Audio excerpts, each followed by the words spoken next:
औरंगजेबाला मारला गेला नाही. औरंगजेबाचा जो मृत्यू झाला तो नगरला झालेला आहे, जे आजचं अहिल्यादेवी नगर आहे.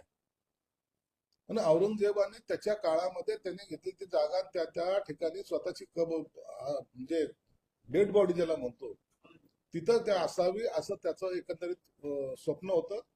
आणि म्हणून नगरला मेल्यानंतर त्याला पुरायला संभाजीनगरला आणलं. म्हणून औरंगजेबाला गाडलं किंवा औरंगजेबाला आम्ही कुणी गाडलंय अशातला काही भाग नाहीये. हा चुकीचा इतिहास कोणतरी त्यांना सांगितलेला आहे. औरंगजेब ची कबर तिथं नसावी याच्या मागचं कारण एक आहे की त्यांनी शिवाजी महाराजांचा काळ वेगळा होता, त्याच्यानंतर संभाजी महाराजांचा काळ आहे. आणि त्या काळामध्ये संभाजी महाराजांचे जे हालाल करून मारलंय तो प्रसंग आमच्या डोळ्यासमोर नेहमी नसावा या दृष्टिकोनातून आम्ही त्याच्यावर केलेलं भाष्य आहे की आम्हाला तिथं औरंगजेबची कबर नको. त्याला आम्ही गाडले का तर नाही गाडलं आम्ही, त्याने स्वतःला तिथं गाडून घेतलेलं आहे.